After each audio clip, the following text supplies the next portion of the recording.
different things for them. Magnetic energy powered thrusters, magnetic energy powered jets, all kinds of stuff they want me to develop for them. They just didn't want to pay my price, so we're negotiating. Well, all those that they advertise on, they're not the same, right? Yours are big. How big are yours? Are they bigger than the semi, the 18-wheelers we drive on bases? Well, that would be about I can fit a gigawatt in that size unit. I can get a gigawatt of power. One of my units, the size of a tractor trailer, can put out a gigawatt of electricity. That's why that level is not being released yet. That level will be on military bases first. What the United States military is proposing is that my generator is being installed in the Navy base in Saudi Arabia and the Navy base in Kuwait, and then we do the desalination from the Navy bases, and then we ship water and electricity to the OPEC countries. We don't let them have the generators. But they're not. Oh wow! Not that powerful. Yeah. Okay. No. Yeah. No. It's going to come out gradually. It's not going to be out in public right away. Right. Janet, it's going to be your a long turn. time before it comes. Can you hear me? My husband was running his smoothie maker. So I had to mute you, but you're back on. Yeah. Wait. Are we taking a break? He's done making it. Yeah, we'll take a break for a moment and come back. But Janet had to ask you a question. Go ahead, Janet, and then we'll take a break. Take a couple of minute break. I was just waiting for my husband to done with the smoothie. When we come back in the break, I'd like to talk about how we can get this out into the population to make an effective change for the planet Earth and all of its peoples, and not just keep it in military use or secret use, but how we really, because that will free humanity. Right now, and that is a very good question, and we should talk about that after the break. After the break. So that's my question for after the break. I'm an old man, and I got to go pee. Okay. I'll do the same. So back in a few minutes after the commercial break. Okay, thanks. Okay. All right, thank you, everybody. All right, folks, we're going to let them take a quick break, if you don't mind. And if Ken, are you still here? No, I'm trying to get in out of this. I'm just sit here. Okay, so did you say you were trying to get in? You wanted to talk? Or, every time it calls, I jump in, but I got talked over, so I'm just sitting here being quiet. Well, all right. If you'd like to share anything, you can, and I'll put the little break on. Let me see if I can get into this, but don't know that it's going to come across. No. Okay, well, I guess you got it then. You'll just do the break for us. Ken, what would you like to talk about? I can't bring it in anyway. So what would you like to share? Because apparently with you working at NASA, and I was, in and out of country 80 to 93 myself, but I don't understand a lot of why we're going to keep patents at a certain level, except we look after our financial wealth at various levels, and I believe that's part of it. Ken, and you work there, and you remember we need all those engineering jobs, especially in the space administration, and we hated to see a lot of jobs go away, which you lived through. And it was very disheartening, to have all these engineers all excited about going out in space. And you had to leave Grumman, didn't you? What year did you have to? My father-in-law and my husband was at NASA, and he had to leave, and Grumman switched my father-in-law up to where you worked in Bethpage Grumman, right? Oh, well, it's really you want to talk about that? I'll go ahead and cover it. Okay, we're gonna. Oh, you're talking to Kat. Okay, yeah, I want to make. I took a break too.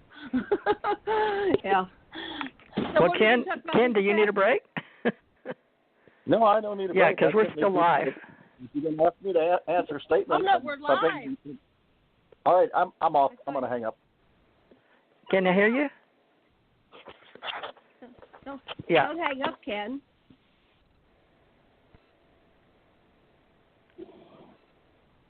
Don't know if Ken thought we were live or not, but he wanted to talk, so he got upset, I think. I'm not sure. All right, Janet, I think you're asking if we gave Dan a break. We did. So, and you've had a break. So, anyway, Janet, why don't you try to call him real quick, the 505 number, and tell him to come back, that we were just taking a break, but he was live. Can you do that for me? All right. I'm back. Okay, Dan. Great. Yeah. Now Ken's on a little break, but Janet's going to check on him for me. So we'll be back in a few minutes, folks, with Janet and Ken. So, Dan, if you don't mind, what happened is Dr. Lessin comes home, and he's very regimental, and so he had a smoothie run in the back, and Ken had some kind of interference back and forth and couldn't get on.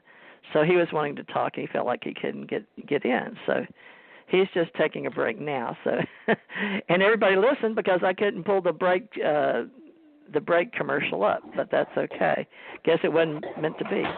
So where you're at right now, let me see if Janet's calling him. Janet, are you calling Ken? Yeah, she is, because I can't hear. All right, so back to everybody. This is our American Communication Online, and we use the acronym ACO, and this is TJ Mars ET Radio, so I'll do my own little commercial. We're back for the second hour with Dan T. Cooper, Inventor of California, and he's had at least 20 years in the paralegal business with Attorneys of California. And he started at 62 years, roughly 3 years ago, to work for his own self as he's retired in the legal business. But his background was not only in patents, but tell us about this engineering. You have Dan T. Cooper Engineering. So you had electrical engineering or physics or just reading? You're a really good reader. How did that work?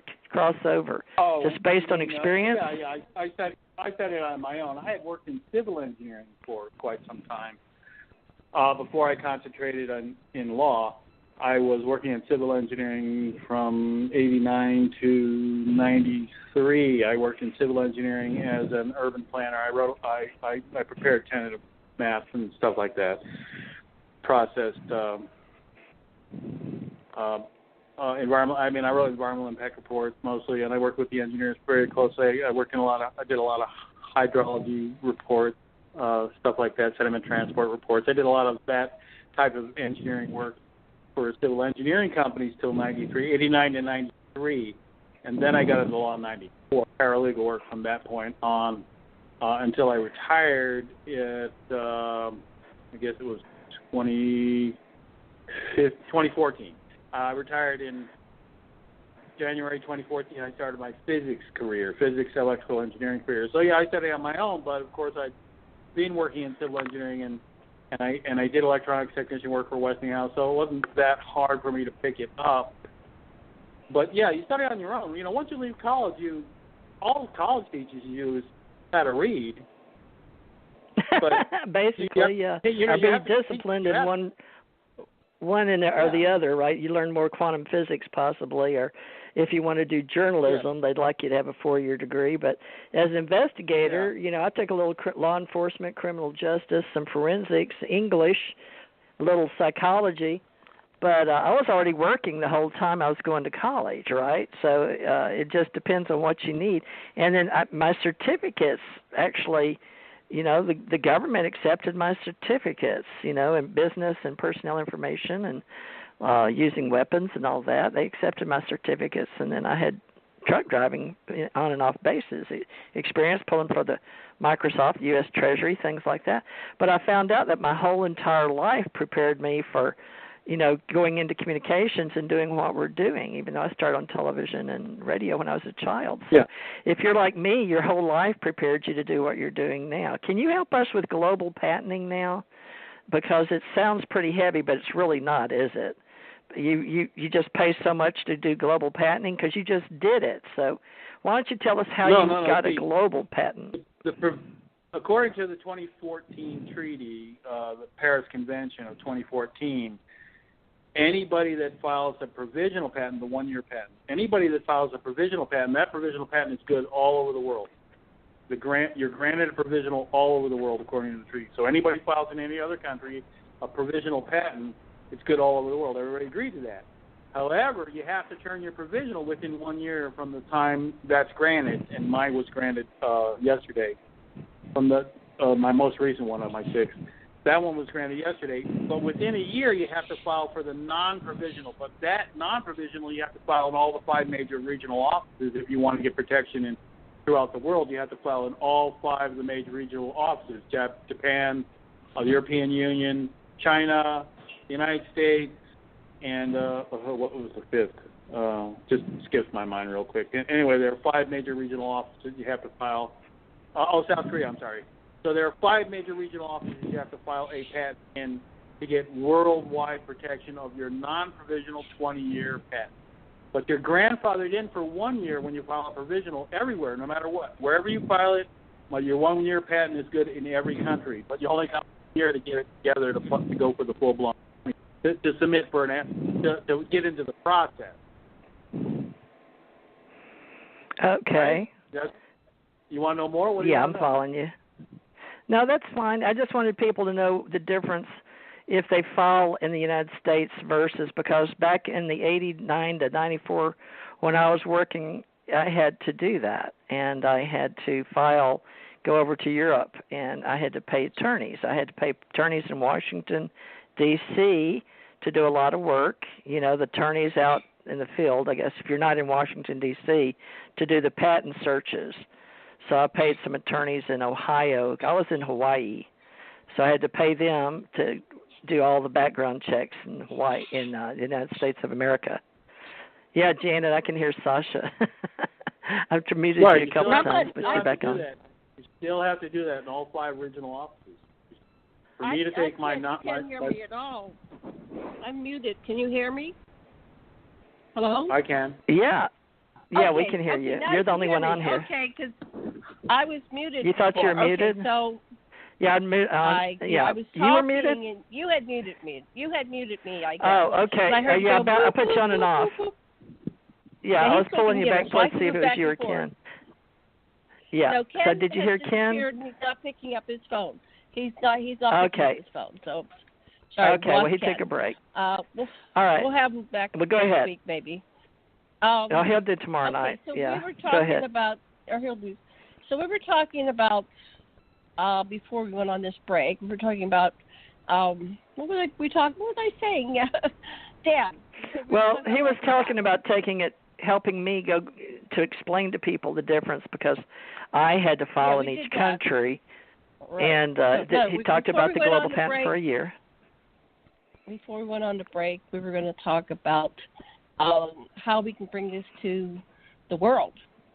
How does this go from something that's used in the secret space program behind the scenes and it never gets passed down to humans, and how if this technology gets out to the world, it'll basically free humanity. So just envision that energy is free.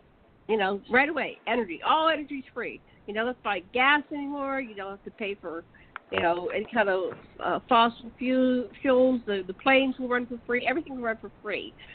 So that's fine. That's just going to make the rich richer. How do we get it from the rich down to us to free humanity from this corporate economic slavery? So I'm asking Dan, what are your ideas for that? Because otherwise it's like big deal. So what? I mean, we won't be, humanity won't really benefit, except we won't die from fossil fuels killing the planet. But it doesn't really help us economically. So what are your ideas, Dan? Well, the United States is, they're directing the show. As far as I'm concerned, because I'm a U.S. citizen, so according to U.S. law, I'm not allowed to serve any other country except the United States. The United States owns me by law. The United States owns every inventor that's a U.S. citizen by law. That's the law, okay? So they own me, and I'm not allowed to invent for anybody else. I can only invent for the United States. So the United States has told me They want to start with grid-size generators, but very rapidly they're going to go into